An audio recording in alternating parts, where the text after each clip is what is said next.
Transformers Earthspark is a really interesting show to me. It's a show that's set after the war between the Decepticons and Autobots, and that's just such an interesting premise to me. However, it wasn't actually that premise that got my attention in the first place. How I came across the show is actually a bit of a funny story. I was just looking on Tumblr one day looking for cool Transformers fan art, and I came across a gift set of Soundwave. And this was the Soundwave from Earthspark. And from the gift set of the design of Soundwave and the look of the show itself, I was left very curious. And eventually my curiosity led to me finding some Earthspark out of context videos. I watched these videos and I thought, hey, these are pretty funny. And whenever I find something funny, I show it to my fiance. And I showed it to my fiance and he agreed. He thought, yeah, these are pretty funny. So together we decided, hey, let's check out Earthspark, because it looks like it's got some decent jokes in it, but it probably won't have a lot else to offer, you know, especially in the story. It looks like it's a show aimed at kids, so I don't blame the writers for not focusing too much on that department. And oh, this is actually a pretty good show.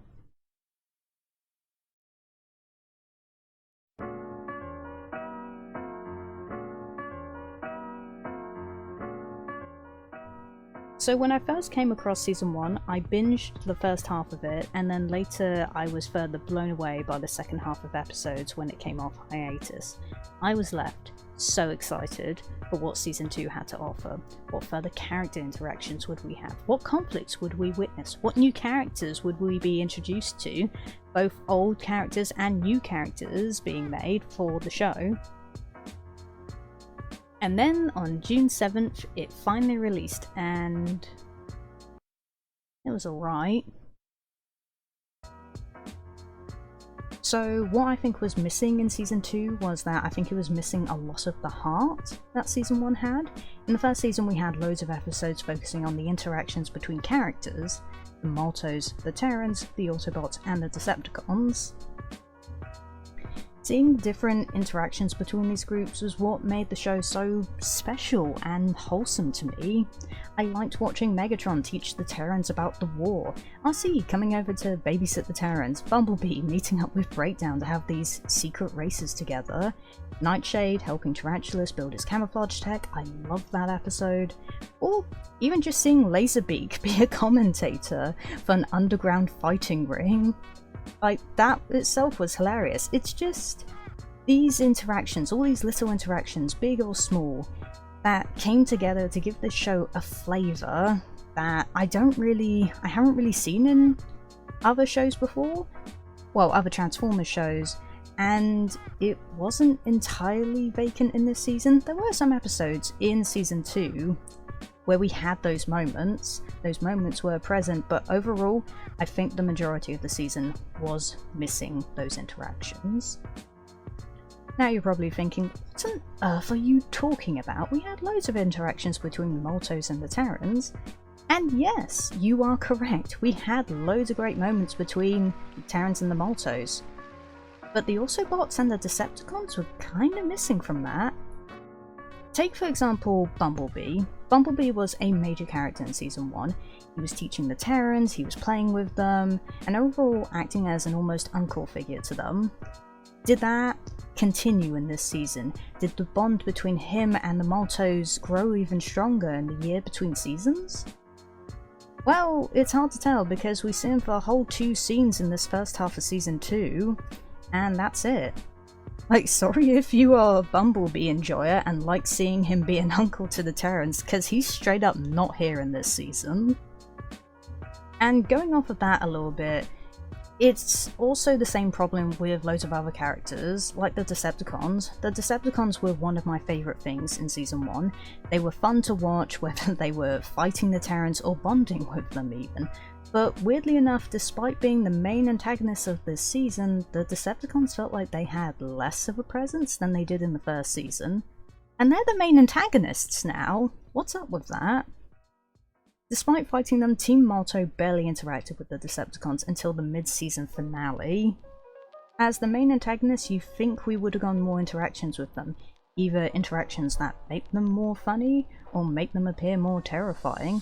And yeah, we did get a little of that, specifically with Breakdown interacting with Aftermath and Starscream when he turned on the Chaos Terrans. I love that scene, by the way. The framing of that really made Starscream look intimidating. But that was it. That's all, like, those are really the only scenes with the Decepticons that really stood out to me. I can't really think of all the other interactions that happened, because there wasn't a lot. In fact, out of the whole cast of Decepticons, it was Shockwave that got the most screen time and the most interactions. He was kind of the main focus of the Decepticons, whether intentionally or unintentionally. And I'm not opposed to that. I really like Shockwave in Earthspark, but I also would have enjoyed to see a little more focus on the other Decepticons. Like, if anything, Season 2 would have been a great season to show more of Breakdown. When Aftermath was first introduced and it was Breakdown that took him back to the base, I thought we were going to see a lot of Breakdown with Aftermath. But after this first episode, Breakdown, much like Bumblebee, just kind of vanishes from the script. And that's a real shame. We could have had some really great scenes of Breakdown bonding with Aftermath and vice versa. Maybe even over time Aftermath could have learned to respect Breakdown and maybe actually see him as a father figure after Breakdown tries to teach him a bunch of new things and also protects him. Imagine if we had seen Breakdown, who had come to see Aftermath as his son, learn of what Starscream had done to Aftermath. What would that have entailed? What would his reaction have been? Furthermore, Breakdown bonding with Aftermath probably would have helped the Chaos Terrans a little bit more with their writing. And what I mean by that is that the Chaos Terrans, the writers of this show, of Season 2, did everything in their power to make the Chaos Terrans as irredeemable as possible. The Chaos Terrans have literally no friends, not on the Molto side, not on the Decepticon side, which is the side they are on. No one likes them. They are constantly starting fights with everyone that they have a conversation with, and that just makes them unlikable. I didn't care about them, and as a result of not caring about them, I didn't care when eventually they kicked the bucket because of Starscream. If they had formed some relationships like Aftermath with Breakdown, then I would have cared a little bit, because then there would have just been a little bit more character aside from, oh, I hate everyone, I'm going to start a fist fight, I'm so bad, I hate goodness, family, what is that? Furthermore, I think the Chaos Terrans further exemplify the main issue of Season 2. What I mean by that is, in Season 1, the whole message was all like, oh, so like, it doesn't matter what you did in the past, what group you are associated with, you can still be forgiven or move past that. Whereas the message now in Season 2 is like, oh, the Chaos Terrans attacked us that one time when Aftermath was first created. They're unforgivable, we can't trust them now. And it's like, what? What? Says the kids who were like trying to befriend a bunch of Decepticons that they met in the first season. You meet this guy who just immediately tries to punch you, and you're like, nah, can't forgive that. Another instance where I feel like this weird sort of juxtaposed to the writing of the first season also occurs is Starscream. Now, when the first trailer for Season 2 came out, and it was revealed in that trailer that Starscream was going to be the main antagonist, I saw loads of people going, oh, they've ruined his character, oh, so like his redemption arc, they've completely scrapped it. And Starscream didn't have a redemption arc. What happened in Season 1 was basically he found someone that understood him, and that was Hashtag, and Hashtag and him emphasized with each other, so like they emphasized with each other's plight. But just because Starscream met someone that understood him doesn't mean he was just suddenly going to forget all his ambitions about being the Decepticon leader. So I was fine with finding out that he was going to be the main antagonist of the show. What I don't find fine is how they've handled him. Because Starscream is weirdly dismissive of hashtag this season, when before they were two characters that understood and emphasised with each other. Hashtag related to Starscream's pain from being abused by a person that held power over him, much like her experience with Mandroid being taken over by him and used against her will to hurt the people she loved. Now, hashtag does call Starscream out on his hypocrisy for doing essentially the exact same thing, taking over the Titan against their will and using his power over the Titan to make the Titan hurt others. And his response to that is best described as a, yeah, and? I mean, wouldn't a better response that would have been match the character of the Starscream we know that was set up in Season 1 have been along the lines of, I know it's not fair for this Titan, and I wish I didn't have to do this to her, but you must understand, hashtag, I have no other options. Earth will never be our home if I do not do this. Like I said before, I don't think the experience they had together in the cave system back in Season 1 would have stopped Starscream's ambition for being the leader of the Decepticons, but I think he would have been at least a little more courteous towards hashtag, instead of giving her the whole remember to take care of yourself, that's what I said, says the guy that risked his life to save hashtag in Season 1. So what gives with this writing? Why has this writing done a seemingly 180 on so many of the messages that it tried to convey in Season 1 compared to the messages they're giving in Season 2 and how they're handling certain characters? So at this point in time I have actually watched Season 3, and before I watched Season 3 I had some theories on why the writing had taken a nosedive, and well, after seeing Season 3 I think quite a few of my theories that I had are correct in some form or another. Earthspark unfortunately just hasn't had a good time at all, and that's sugarcoating it. It's just been dealt a bad hand in life. Hasbro and Paramount have just mishandled the whole thing entirely. They put it on a streaming service that no one cared for, they barely advertised it, and they gave it a really bad toy line. Now Transformers is all about the toys. Whenever you have a show, you have the toys. The only exception to that was Transformers Prime, where the show came first and then the toys came after. And usually, you'd expect the toys to match the character designs for whatever show is currently airing. That would make sense. Not for this show, because for this show they used the Cyberverse toys and repainted them to look like the already existing characters that you had in both shows. The only exception to this is of course the Terrans, being unique characters to Earthspark, they get their own toys. Understandable, but well, Shockwave? Oh boy. What's going on here?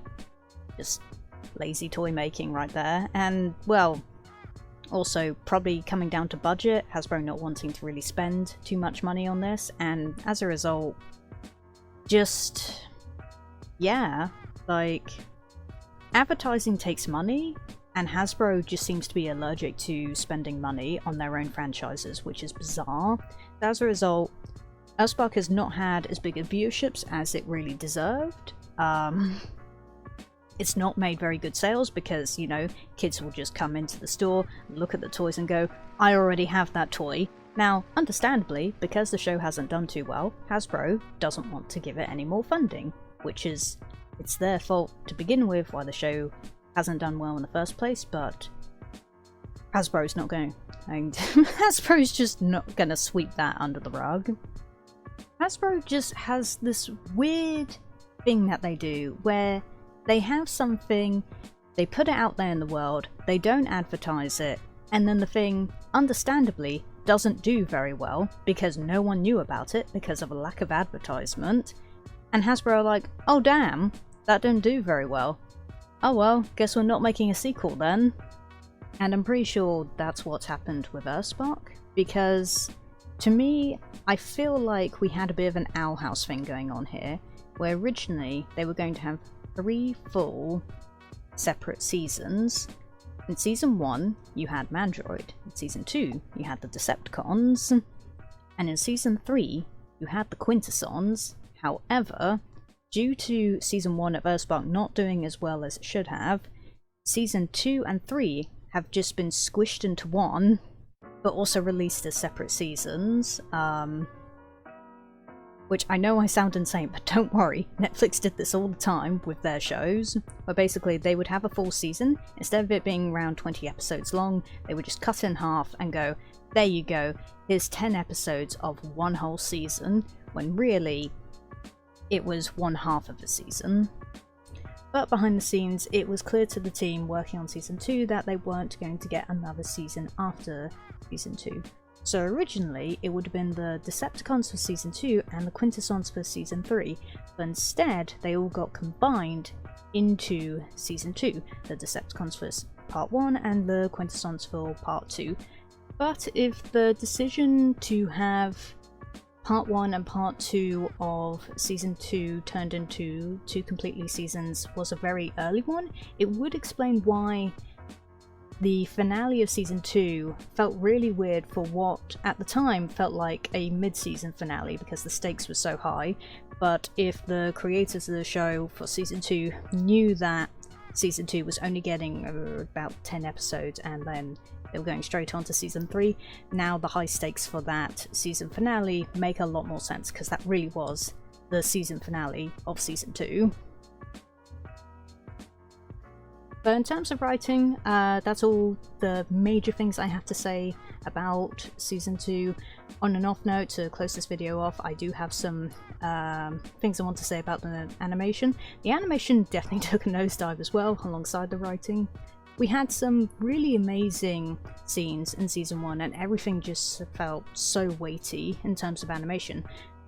The Transformers felt like big, giant robots moving around, whereas now there are definitely times where there isn't any overshoot in a character's motion, and what I mean by that is when a character, specifically a cybertronian giant 17-foot character, swings a punch, or comes from a stop from running, they just stop.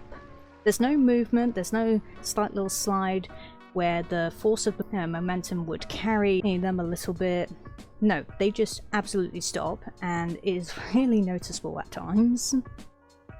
Now, going off of that to talk about the animation a little bit, the fight scenes for Season 1, my goodness, those were some of the best fight scenes I had seen in any Transformers media anywhere. And that's going to be a contentious opinion for some people, but honest to God, that is my opinion. I believe that. And that also did not keep up in Season 2. I can think of several fight scenes in Season 1 that were just so memorable, so breathtaking, so like so large scale.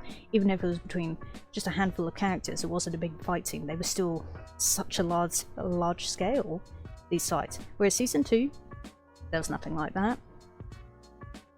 If I think about it, I really cannot remember any fight scenes in Season 2, aside from Hashtag going up against Shockwave, and that's not because they were specifically WoW, it was just more sort of seeing how Hashtag managed to hold her own against, you know, Shockwave, who is a very calculating and potentially dangerous Decepticon. But it didn't wow me because of the animation. The rendering and lighting was still very pretty. I still love the 2D effects that they used for all the lasers and the smoke and everything like that. That was still really nice to look at. But the way the characters move and interact with things, you can tell it's a bit of a downgrade to the first season. Also, the animation studio has changed. It was done by the second season was animated by the same studio that did the new Megamind TV show. If you know, you know. It's funny, looking at the studio's list of things they've worked on, it's a real hit or miss. There's some things where I've looked at, I'm like, wait, wasn't that actually pretty well animated? And there's some other things I'm like, oh, this was not well done, was it? Oh. So yeah. I guess depending on what order the studio gets depends on how much effort will be put in. If the studio that's hiring them to animate something cares about their thing, they'll put the effort in. If the studio that is hiring them doesn't care about the thing they're asking them to animate, then the studio as a result will not put that much effort into the animation. So, to close this video off, Earthspark is a great show, but I would honestly only recommend watching Season 1. Just watch Season 1 as a standalone show, pretend Season 2 didn't happen. In my honest opinion, Earthspark Season 1 is completely fine on its own. You don't need to watch Season 2. In fact, I would honestly say it's a waste of time to watch Season 2. But for my ranking of Earthspark, I would honestly put Season 1 of Earthspark up among my favourites of all Transformers media. I would put it right up there next to Season 1 and Season 2 of Transformers Prime.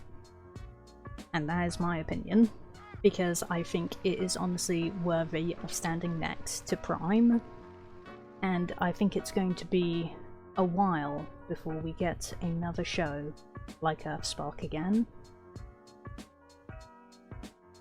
Now, thank you for listening to this video. This was very different to what my usual videos on this channel are. I usually make sort of art-themed videos, so like animatics or speed draws and things like that, but I do want to get more into making the occasional review for things that I'm really passionate about, Transformers being one of them. I'm not saying I'm going to become a Transformers channel, but just stuff like that. I'm massively into Transformers. There's other shows I'm massively into, other shows I grew up watching, and I've come back and recently revisited them and gone, hey, this is pretty neat. I will talk about this. So there will be more videos like this in the future, but my channel will just stay as an art-focused one for the most part in the future. So once again, thank you so much for taking the time out of your day to just sit and listen to me ramble about a cartoon about talking robots from outer space. Have a very good day.